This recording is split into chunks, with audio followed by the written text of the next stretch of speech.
Congregation of the Doctrine. Could you identify yourself, please? Joan Desmond, the National Catholic Register. London, the Congregation of the Doctrine of the Faith took on responsibility for oversight of clergy abuse cases. Some people today are saying the Pope didn't do enough. Could you just speak generally about the highlights, the goals, the milestones that did occur during this pontificate to address this issue? Thank you.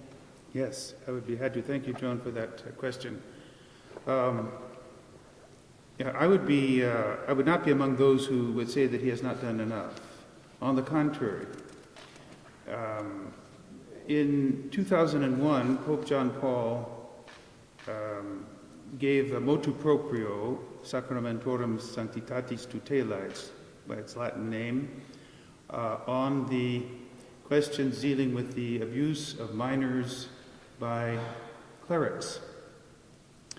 And this motu proprio was the fruit of discussions with then Cardinal Ratzinger, prefect of the Congregation of the Doctrine of the Faith, and other canonists, to try to meet what seemed to be a somewhat chaotic situation in dealing with the questions that the bishops brought before the Holy See when they weren't sure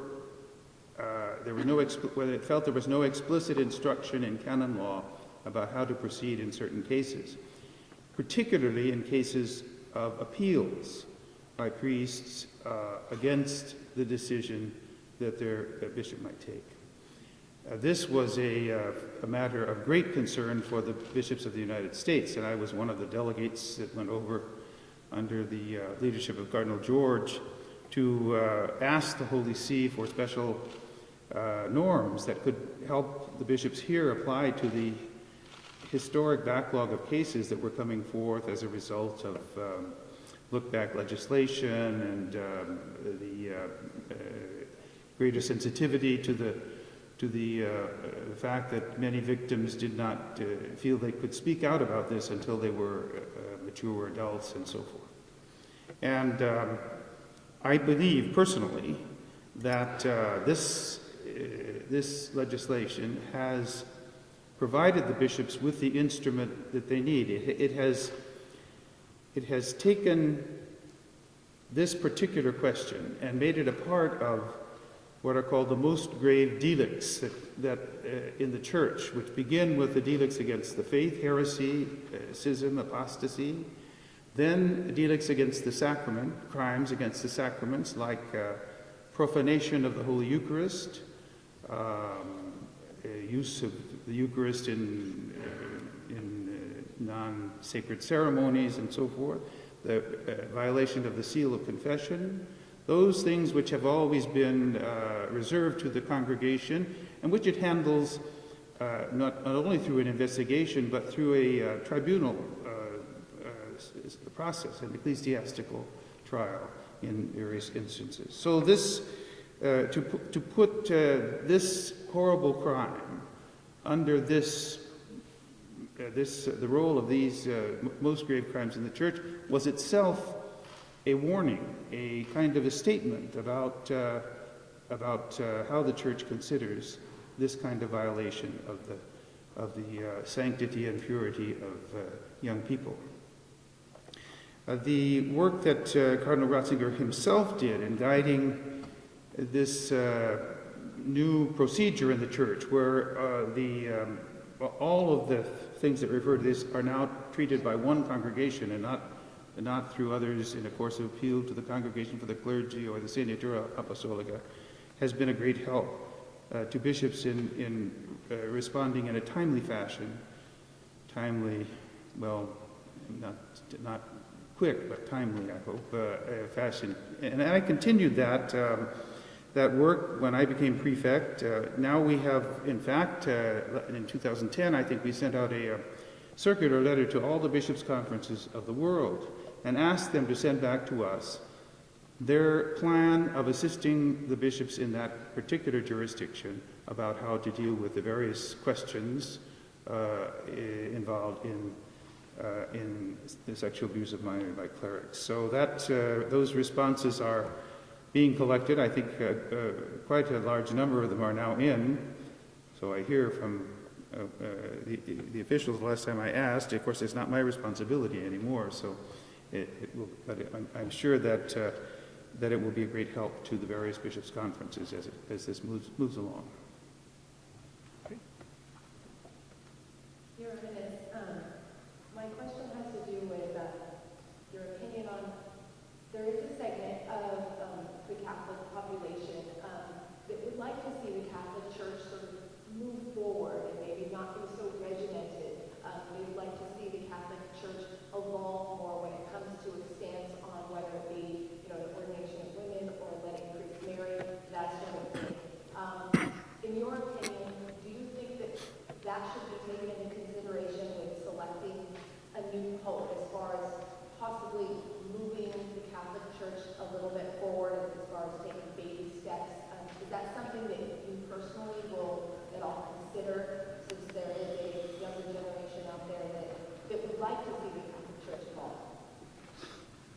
Well, there are two questions, and I didn't get back to one of the questioners earlier on about the ordination of women, and then about priestly celibacy. I'll talk about those two things then.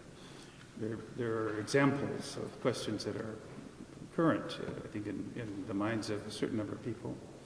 The question of the ordination of women is probably one that I've been thinking on in these days as I read the papers and listen to the various comments.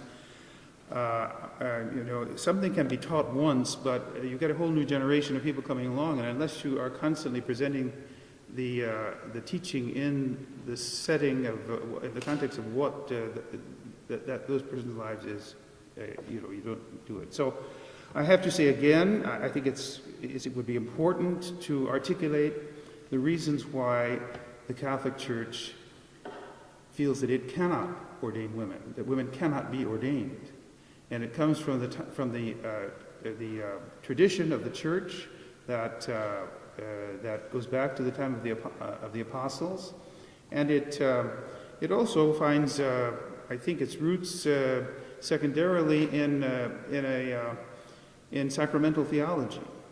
That is, sacraments are signs, and the sacrament of priesthood is a sign of the shepherding role of Jesus still present in the Church. And I think that that sign value is one that the Church feels it could not effectively be signed to the Church, the priest as shepherd and father of a congregation by ordaining women. The second question is one that is not of a dogmatic quality as that one is, and that was explicitly outlined by Pope John Paul II.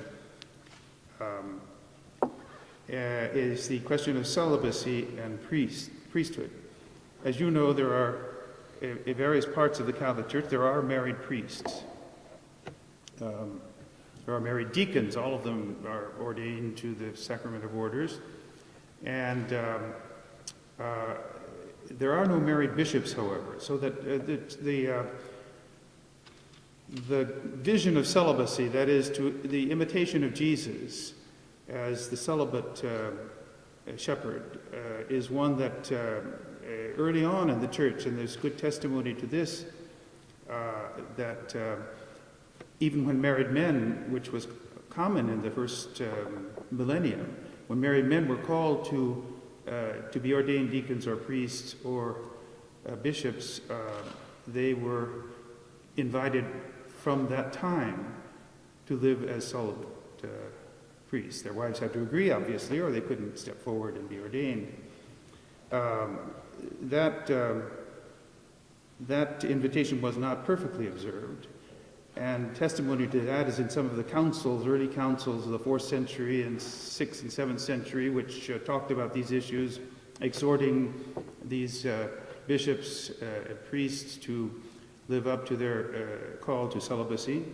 And in the 6th, 7th century, I guess, at the Council of Trullo in the East, the bishops, perhaps looking at the situation that they had before them, exempted priests from the rule of celibacy.